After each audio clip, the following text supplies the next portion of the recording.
Hey guys, it's Coach Amy again.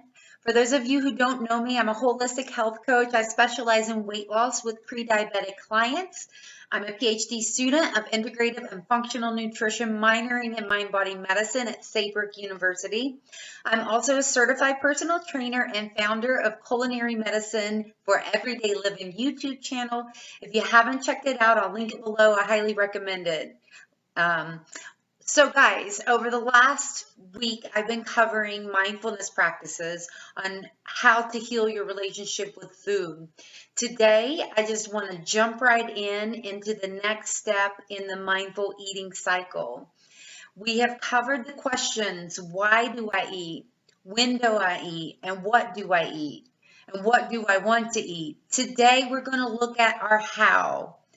How do I eat and how much do I eat? My intention is for you guys to have evidence-informed takeaways and practical recommendations, but most importantly, guys, I want you to learn to enjoy your food, have a healthy relationship with food, and where food is what it is intended to be, fuel for the body, so that you can live a vibrant, happy, fulfilling life. And so also, keep in mind, this is a no judgment zone. I want you to grab your journals, maybe come back to this tonight. If you're watching this, you can grab your journal and let's just jump right in. So the next question is, how do I eat? So some questions to ask yourself: do I eat while distracted? That's a big one. And part of mindful eating, because again, going back to the research, and you can go to the introduction where I talked about that, mindfulness promotes healthy eating patterns, weight loss. It helps people heal their relationship with unhealthy eating patterns such as binge eating. Another question: do I truly eat as though I love food? Do I eat fast and barely even tasting my food? Do I eat on the go? Do I eat differently in private than I do when I'm in public? And here's a really good question to contemplate. Could I write an article for a gourmet magazine about the last meal that I ate? And then the next question is, how much do I eat? So think about, how do you feel when you're finished? Do you feel satisfied, or do you feel bloated, stuffed, tired? Do you like the way that you feel? So ask yourself, do I like the way that I feel when I finish eating? Do I feel compelled to clean my plate? That's a big one I see so often. Our parents are like, the kids are starving in Africa. Does that really affect, by you eating all of your food, does that help the kids in Africa? Think about that. If I'm not hungry when I start eating, how do I know when to stop? And this goes back, guys, to the other questions: your why, your what, your when. So what situations or emotions trigger me to overeat? What do I do after those times that I eat too much anyway? And that's where a lot of times guilt comes into play, which is a self-sabotaging emotion. So something to think about is developing a growth mindset, right? Nobody's perfect. The focus is on progress, not perfection with this journal. No judgment when you do overeat. Spend that time to reflect and on the situation, how you could have handled it different and develop that growth mindset. I did a couple videos last week or the week before on that, and I'll link those below. What could I do to address my triggers for overeating more effectively? And that gets back to what I was talking about yesterday. Ask yourself, do I need support, a family or friends? Do I need to take a mental health day off work so I can take care of myself?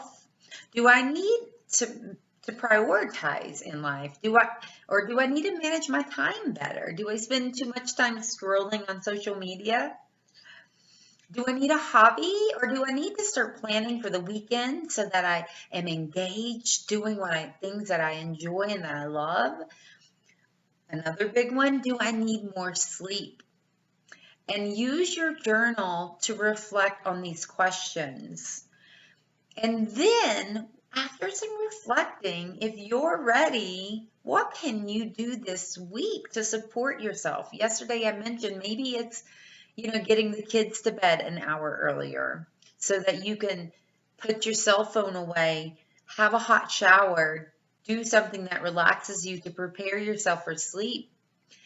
And guys, I'm a nutrition coach again, and setting goals around your food, adding more vegetables, more nutrition is certainly something that we work towards. However, often the goal setting looks a lot differently, where you're focusing on adding the things in your life that you acknowledge through these type of reflections. And you begin to unravel that an unhealthy relationship you may have around your eating, where you're using it for emotional eating, stress eating, boredom eating.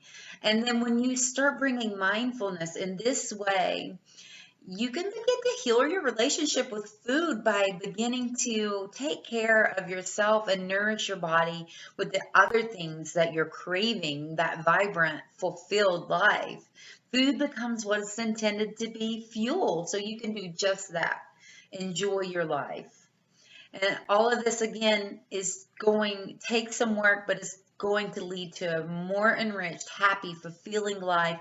And the weight loss becomes a happy side effect when you learn to approach eating with more mindfulness. So guys, the big takeaways, again, mindful eating is a no judgment zone. You're here to learn about yourself, develop your growth mindset in the process so that you can begin to make the changes to support your health.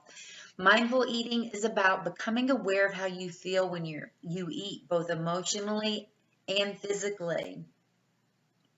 So tonight's homework is to answer these questions. How do I eat? Do I eat distracted? Do I truly eat as if I enjoy food? Or do I eat fast and barely tasting my food? How can I start savoring my food? Do I eat differently in private than I do when I'm in public? And reflect. Maybe, okay, the question is, could I write an article for a gourmet magazine about the last meal that I ate?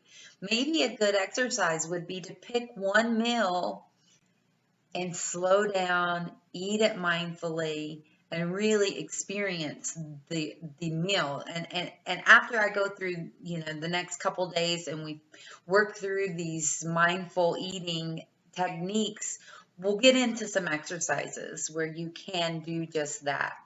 Ask yourself next, how much do I eat? How do I feel when I'm finished eating? Do I like the way I feel?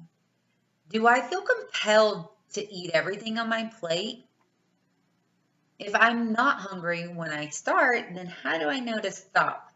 What situations, emotions trigger me to overeat? And what do I do in those times when I overeat? Do I feel guilty? How can I switch that guilt into a growth mindset and see it as an opportunity to learn and to develop a healthier relationship next time? What could I have done differently to support myself rather than going into the kitchen? So guys, again, the other questions to ask yourself is, do I need a support of a friend? Do I need a hobby, weekend plans? Do I need more sleep? Take one step towards meeting those other goals, that other cravings that your body's telling you that you uncover in this process. And if you feel like you can benefit from a coach, by all means, reach out to me. We'll get you in. The first session's on me. And tomorrow, guys, we'll hash out the last question where we talk about where. I think that's the next question. So not where do I eat, but where do I spend my energy? again, we're eating to fuel a vibrant life. So what are we doing with that energy? And that's tomorrow's question, guys. Thanks for joining me. See you tomorrow. Have a great day. Bye for now.